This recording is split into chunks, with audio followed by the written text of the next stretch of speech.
Bienvenido a un episodio más de Cómete al Enarme, el podcast en donde platicamos de forma rápida y detallada lo esencial para el nacional, en todo momento y en cualquier lugar. Mi nombre es Oscar Cervantes, soy médico y te invito a que te quedes en donde se comparte el conocimiento en cualquier momento. Hola, ¿cómo estás? Espero que te encuentres excelentemente bien el día de hoy. Vamos a ver otra patología más. En este caso, seguimos con pediatría, porque acuérdate que pediatría es un mundo, pediatría es muy importante. En el NARM 2020 fue sumamente importante. Si no te lo supiste, si no dominaste algunos temas, posiblemente no te fue como tú esperabas, o tal vez sí, no lo sé, puede ser. Pero en este caso, pues vamos a estar viendo una enfermedad que se llama enterocolitis necrosante o necrotizante, no sé de dónde lo leas, prácticamente es la misma cosa. Entonces, primero que nada, muchísimas gracias por seguirnos, por escucharnos en Apple, en Spotify, vernos en YouTube. Muchísimas gracias a los suscriptores que tenemos por ahí, por YouTube también. Y pues también tenemos el video, por si estás escuchando este podcast en alguna de las plataformas de tu gusto, pues también te invito a que también puedas ver el video a modo de pizarra que tenemos en YouTube.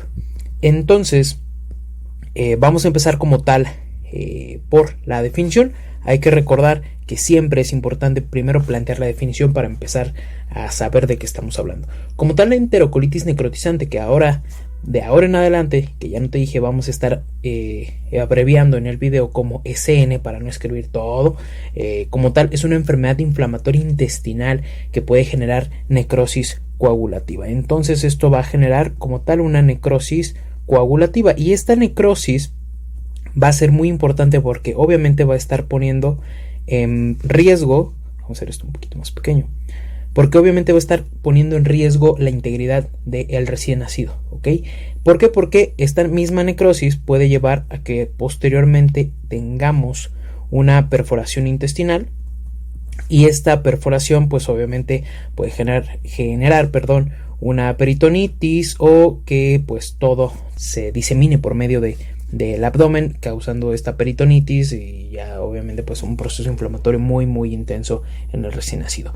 ¿A qué nivel es más común la enterocolitis necrosante? Bueno, pues como tal, la enterocolitis necrosante es muy frecuente que se encuentre a nivel del ilion distal y también o bien del colon proximal. La prevención, obviamente, en este caso también es importante. La prevención es común esta enfermedad que se llega a presentar en prematuros, principalmente en qué etapa. Prematuros que se encuentren en la segunda y tercera semana de vida. Es muy importante y es muy común en esta edad, en estos niños. Recuerda que ser prematuro es un factor de riesgo importante para el desarrollo de esta enfermedad. Y con base en esto nos tenemos que basar en la prevención. Si nosotros nos basamos en la prevención, la GPC marca que para prevenir esta enfermedad es importante el ayuno cuando se tienen algún síntoma gastrointestinal, principalmente, que se dé oportuna y adecuadamente la administración de líquidos, pero también mencionan que se ha evidenciado la administración de probióticos en menores de 32 semanas de gestación, o sea que sean prematuros obviamente.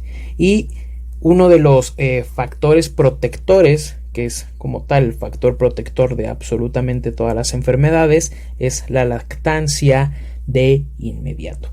Entonces ya sabemos que es en prematuros en la segunda o tercera semana de vida, y como tal se debe de considerar, o más bien la guía de práctica clínica lo considera como la patología digestiva más frecuente y grave en los neonatos. Es por eso que es importante pues su pronto diagnóstico, porque es de las enfermedades más frecuentes, la más frecuente y la más grave en neonatos, específicamente hablando de sistema digestivo. Ahora, no excluyo un recién nacido de término como tal, sobre todo si este recién nacido de término sufrió alguna lesión hipóxica.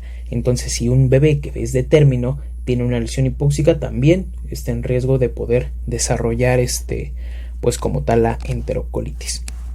Como tal, dentro de los factores de riesgo que tengo por aquí, dentro de los factores de riesgo a tomar, son muchísimos, te pone como 10 factores de riesgo la GPC, en donde vamos a mencionar, en este caso, pues en primera instancia vamos a tener la prematuridad.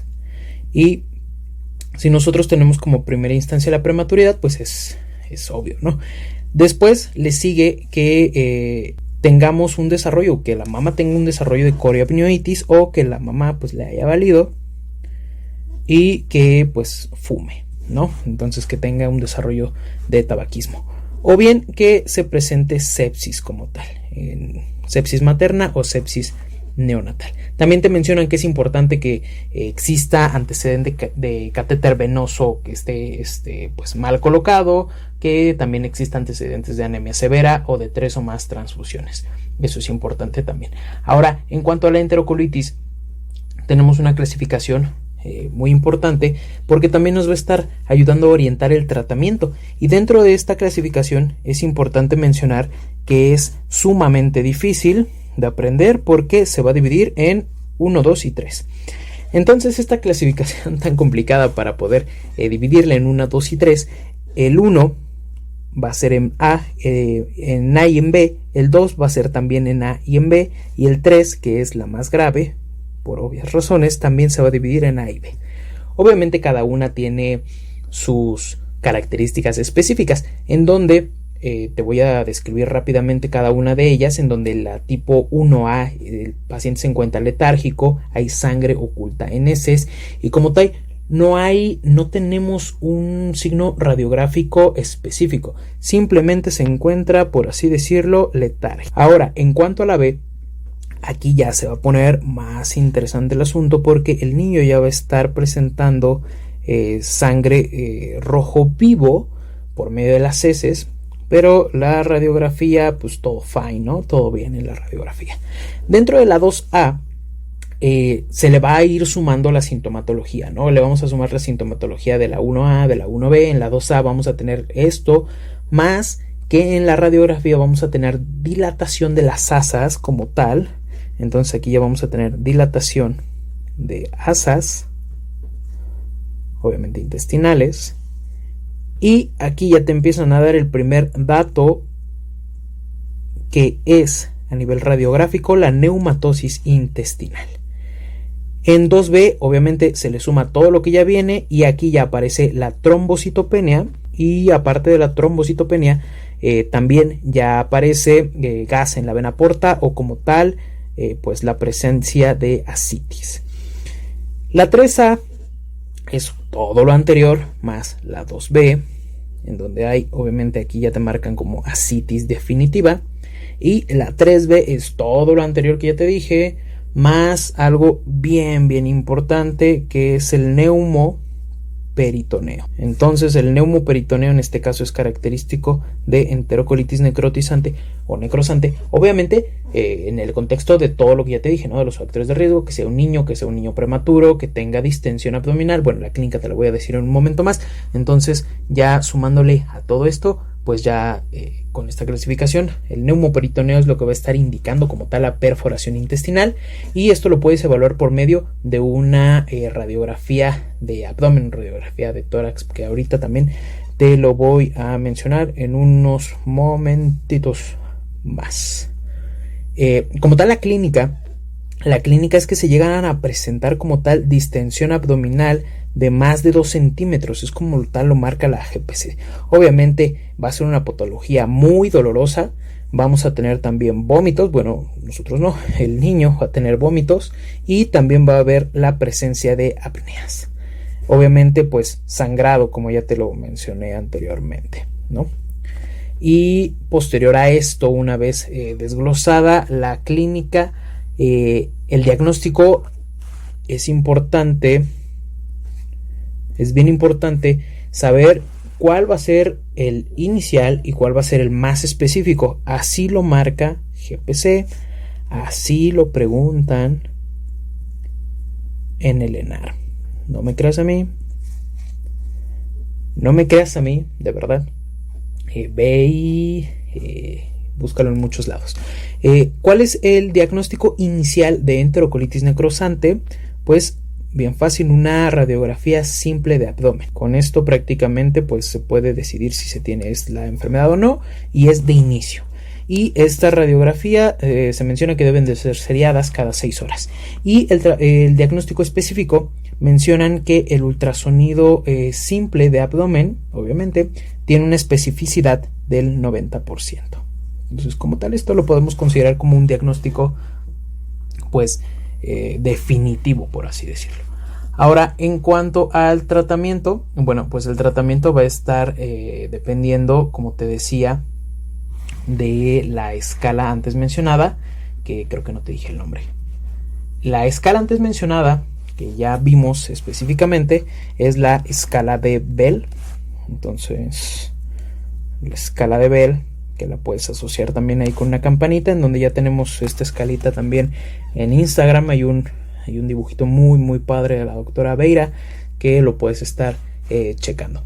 Y como tal, el tratamiento de inicio va a depender de esta escala, de la clasificación de Bell o de la escala de Bell, y del estado hemodinámico del recién nacido. Entonces, si nosotros tenemos un estado hemodinámico estable o más o menos, o que el niño de plano llega estuporoso, que llega prácticamente en coma, pues debemos de hacer por obvias razones, según a esta escala, lo que nos corresponde. Entonces, en el caso de que se presente recuerda que es 1, 2 y 3, y cada uno se divide en A y B, en donde la 3 la vamos a dividir en 3A y 3B. Entonces, ¿qué está indicado en esta cuestión? En la 1A, pues está indicado que se realice obviamente ayuno y antibióticos. El esquema de antibiótico debe de ser recomendado por 3 días. El ayuno también es importante si tenemos una escala de Bell de 2, y también vamos a tener antibióticos. Vamos a estar dando antibióticos, en este caso ya un poquito más extendidos, por 14 días. Ahora, ya cuando estamos hablando de la escala 3 y 3A y 3B, obviamente ya va a estar comprometido el estado hemodinámico del paciente. En este caso ya se van a considerar la resucitación con un esquema de líquidos, y obviamente la asistencia respiratoria, que es principalmente eso. En primera instancia es la asistencia respiratoria. Siempre recuerda las guías: ACLS, ATLS, BLS, el PALS. Y en la 3B pues se considera como tal que lo debes de estabilizar primero. Si te lo llegan a preguntar y ves que un niño tiene neumoperitoneo y te dicen ¿qué es lo primero que debo de hacer? Bueno, primero lo debes de estabilizar hemodinámicamente, y posterior a esto obviamente el niño ya requiere cirugía como tal, un manejo pues por el cirujano pediatra.